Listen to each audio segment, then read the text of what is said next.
You wrote a 3-day play. I didn't write it. That's what he sussed on the day 3. But he used to make horror films, so we'd have some props, and there was a claw from a film of his called The Blood on Satan's Claw, which apparently is like, people would want that claw. Yeah, well, Stevie works on the show, so that it's like one of these seminal British horror films. Well, I ruined the claw, guys. What did you do? Well, so anyway, so he had this claw, so I used it as a prop, and I did a 3-day play called The Mystery of the Scratch Boob, which is basically just me going, oh no, there is a scratch on my boob. Friend having to run round after me while I was like, oh, fie, the scratch on my boob. And then my dad finally just stood up and was like, this is bullshit. There's no story, there's no plot. Oh, really? I like that he gave it 3 days. Yeah, I mean, that shows that he's a good dad. Yeah. And it's not just breeders, I didn't know this, but Back to Life, which is a fantastic show in case you haven't seen it. You wrote that? Yeah. I didn't know that. Yes, I did. I created it and then co-wrote it with Laura Solon. And it's about a woman that's been in prison. She's leaves prison. She's getting her life back together. Yeah, that's right. What inspired that? You don't strike me as someone who's done time. Well, I really...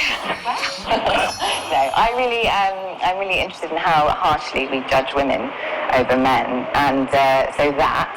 And then I love a kind of innocent coming-of-age indie film. Yeah. So then I was like, well, what if she's actually very sweet and quite innocent and optimistic? And then also I'm always interested in how, just what rough time women anyway, in their late 30s, no partner, no job, how you'd feel. But then imagine if you'd done this terrible thing and you were living with your parents in the small town where you'd done the terrible thing. Yeah. And then I thought, well, that's funny. Yeah. This is such a great premise, though, eh? Yeah. You've got a second series. Yes, I'm writing it at the moment. Are you? Yeah. And Back to Life was a huge hit in America. Yeah. And it went well. It was nice. It's pretty cool, that. Did you consider doing the LA thing, going out there? I've been recently, but before then, the only time I went was when I did episodes. Yes. So I went out there for 3 days, and I was just so on LA. I mean, I fell into a room for an agent meeting, this long room with all these people who are really glamorous on their phones. And I literally just fell over. Right. Just fell in it. And I was like, hello. So then I started to develop the thing where I go, I'm from England. Oh my God, it's what they do. They are so wobbly. Everyone's talking. She's so clumsy and so cute. What was it like working on episodes, given that because you're a massive Friends fan, aren't you? Oh, God, yeah. So what was that like being, were you able to be normal around Matt LeBlanc, or? No. Oh, really? No, I was really I'd sort of just get really flustered. Yeah. And then be like, then have nothing to say and then leave. It was really not... But didn't you struggle when you went to his house? Oh, God, yes. So that was on the day where I fell into a room and then I accidentally said something really inappropriate to a casting director. And then I was like, oh, we were going to his house for a meal. And I was like, oh, God, how do you turn up at someone that famous's house? I didn't know what to do. Everyone else was going together. So I was late. So I got a taxi and I got dropped off at the gates. And they were like, are you sure? Obviously, nobody. Here sits Retainer. Here sits Guizhong. Here sits Rex. Maybe Rex is short for Rex Lapis. But Paimon has no idea about Guizhong. As for Retainer... That's it! When Mooncarver was going through the names of his Adepti buddies, he said there was one called Cloud Retainer. So this must be where Cloud Retainer and the other Adepti have their dinner parties. How about we cook up some extra special dishes for the Adepti? We're sure to get Cloud Retainer's attention that way. But what do Adepti even eat anyway? Paimon has no idea. People must make offerings here all the time. Guess all we can do is look around the area for any leftovers. Maybe that'll give us some ideas. Do you think maybe it's at all possible that the Adepti might like to try some sticky honey roast?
Whipping it.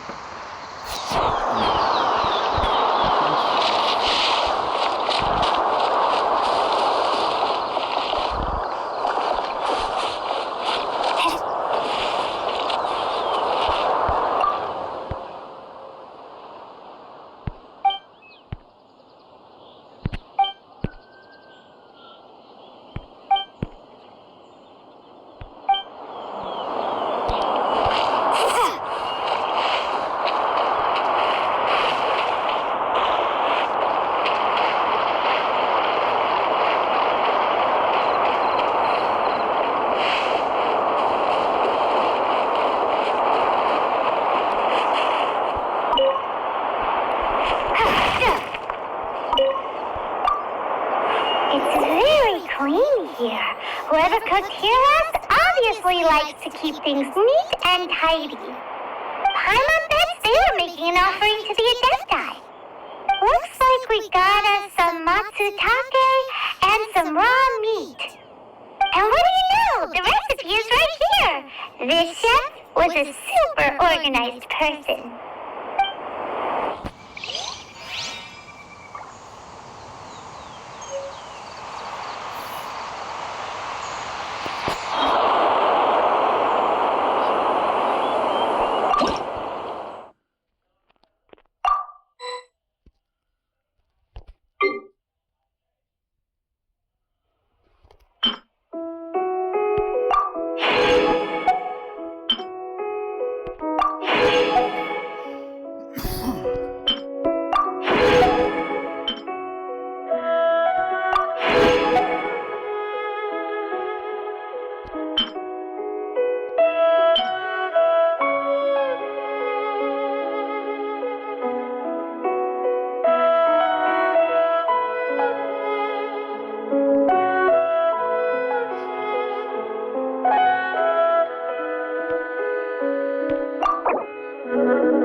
Lots of revives, and I got so many revives, and I let my character die. What I need is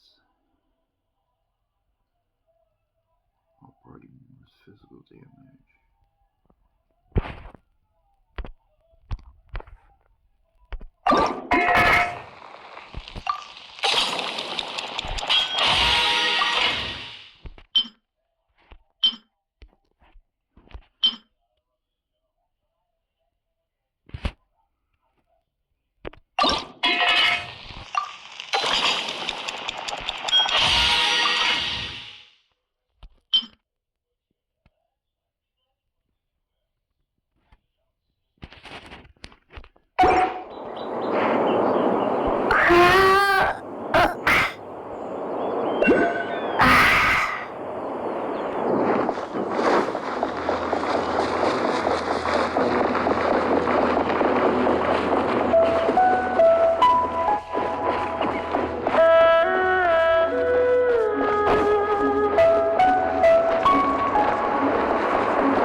is covered in flour.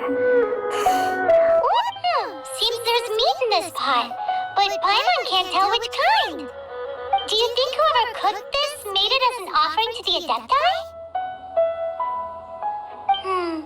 Paimon can't quite imagine an offering made of flour and meat.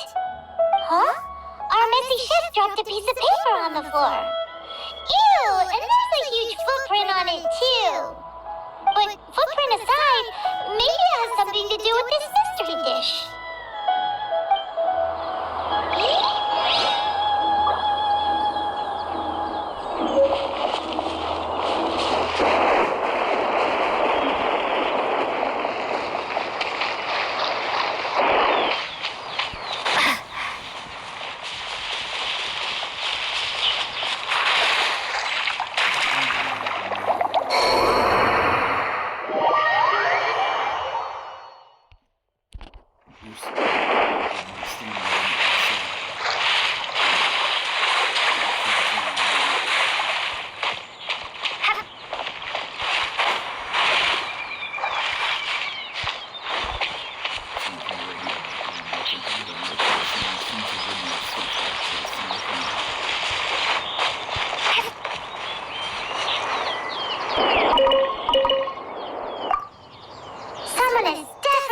Here before.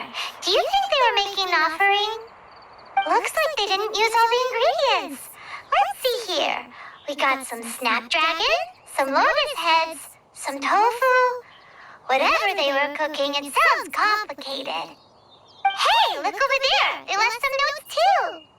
Yup, it's a doozy. Paimon's not surprised they had to write it all down. It's a lot to remember. We should read it carefully.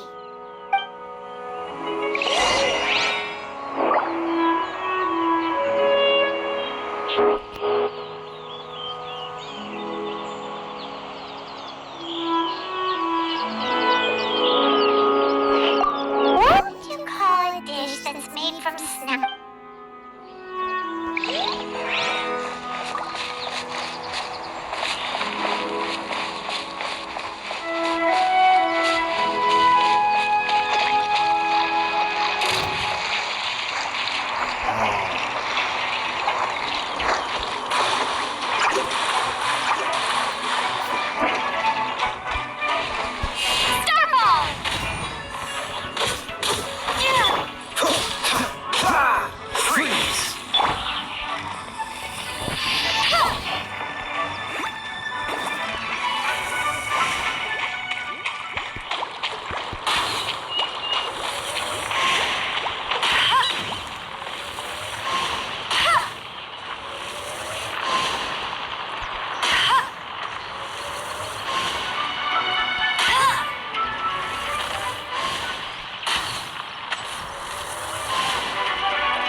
Oh, more meat, jewelry soup.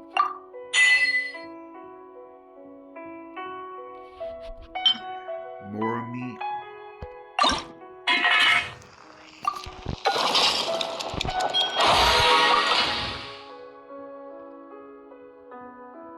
What was the other jewelry soup?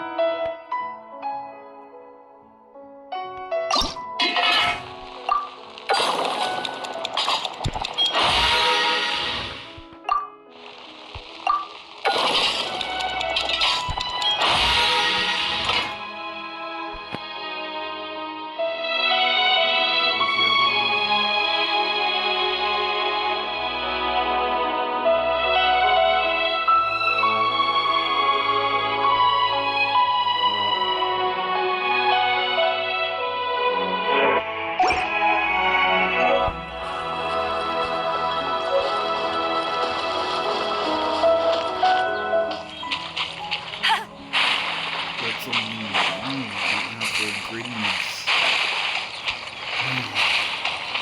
a lot to hunt down, too. Ooh, and time.